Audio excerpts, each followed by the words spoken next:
Welcome to our podcast discussion. Today, we're diving into that idea of how different perspectives are formed. It's like peeling an onion with many layers. Absolutely. It's fascinating how our own experiences, knowledge, and even subconscious assumptions build those layers. Exactly. So let's break it down. One key point is that our personal experiences and education shape how we view the world. Yeah, It's like each of us carries our unique set of life stories that subtly influence our opinions. right. And then we have our personal interests. A business owner might see things totally differently compared to a worker, for example, because they have different stakes in outcomes. Mhm. Yep, it's clear that our interests, such as profit versus safety, really drive our perspectives. And this ties into our values and beliefs too, which are even more, well, profound. Yes, it's like our core values, sometimes religious, sometimes ethical, act as a filter for how we assess information, right? Absolutely. And what's really intriguing is the idea that these are just the surface layers. There's also a set of unconscious assumptions, like our underlying ideas about human nature or even time. It's like only the tip of the iceberg is visible. Definitely, only a little bit of someone's perspective is actually expressed while most of it remains hidden. And this brings us to a critical point. When we listen, we need to think about what else might be behind the opinions we hear. For example, if someone is making a political argument, is it really all about the facts, or is there a personal stake or some deep underlying belief driving their viewpoint? Yeah, it's essential, right? It's like if you only see the surface, you're missing out on a lot that can explain why these views differ so much. Exactly. And this idea of layered perspectives is not just academic, it has real teaching implications too. Teachers can challenge learners to peel back these layers, for instance, by asking, what experiences do you think might have led to that opinion, rather than just Right, accepting for what's sure. said? But here's something I was thinking. Don't you think that it might sometimes be a bit presumptuous to try and unpack someone's unspoken assumptions? I mean, aren't we at risk of overanalyzing and imposing our own biases? That's a valid concern.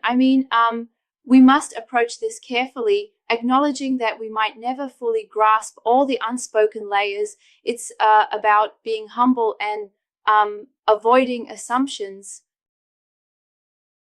Yeah, I get that. So it's a balancing act.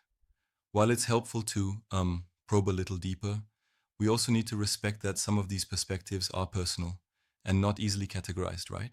Exactly. We have to be modest in our approach. It's like examining a painting. Sometimes you see only certain colors, but there are many subtle shades beneath that our eyes might miss. That's a neat analogy. And from a teaching perspective, encouraging critical thinking by questioning what experiences, what skills, and what values might be at play can really deepen understanding.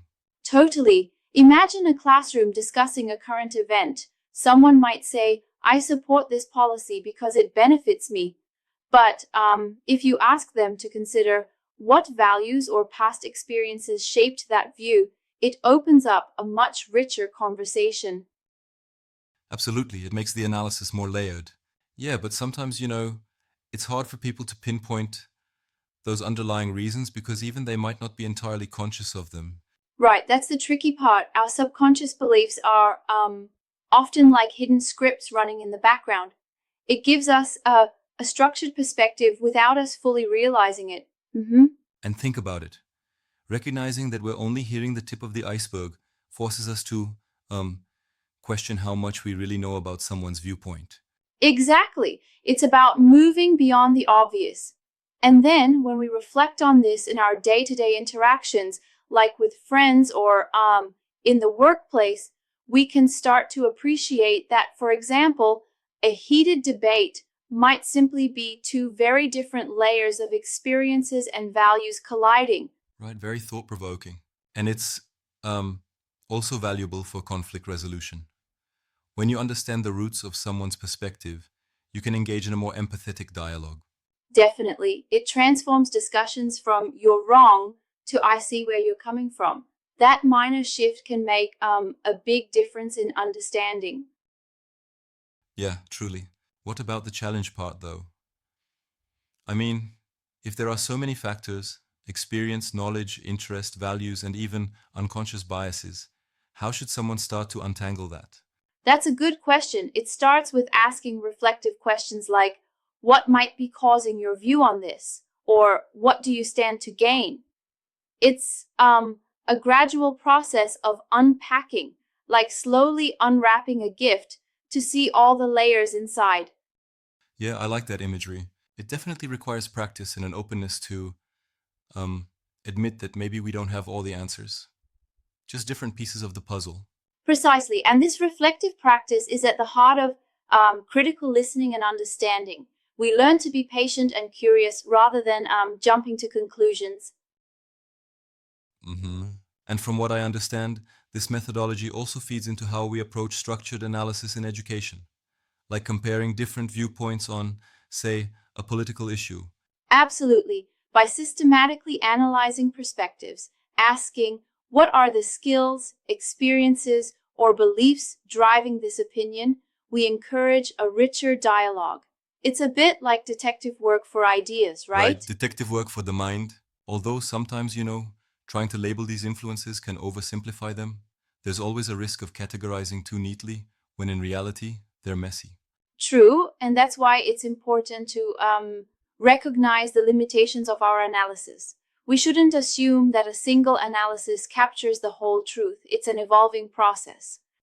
Absolutely, I completely agree. So, in a nutshell, understanding where perspectives come from not only enriches our conversations, but also teaches us humility and empathy. Exactly. It's a powerful tool, not just in academic settings, but in daily life. By thinking about these layers, we can dismantle our knee jerk reactions and Yep, foster that's spot deeper on. connections. And if you think about it, this principle applies in almost every interaction, be it personal disagreements or broader societal debates. Right? So next time you're in a discussion, try to listen to that underlying story, the entire iceberg of experiences and values, rather than just the visible tip. Exactly. This discussion really opened my eyes to the um, complexity behind those rapid judgments we often make. I mean, can you imagine if we all took a moment to really consider the layers behind opinions? That would be incredibly enriching. Imagine the empathy and innovation in problem solving that could come from truly understanding where perspectives, right, come from. Yeah, absolutely. Well, here's to diving deeper and listening, not just hearing what others are really saying. Cheers to that. It's been a fantastic breakdown of such a nuanced topic. Thanks for sticking with me through these complex layers. Right indeed, thanks. Until next time, keep pondering those layers and never stop asking what's beneath the surface.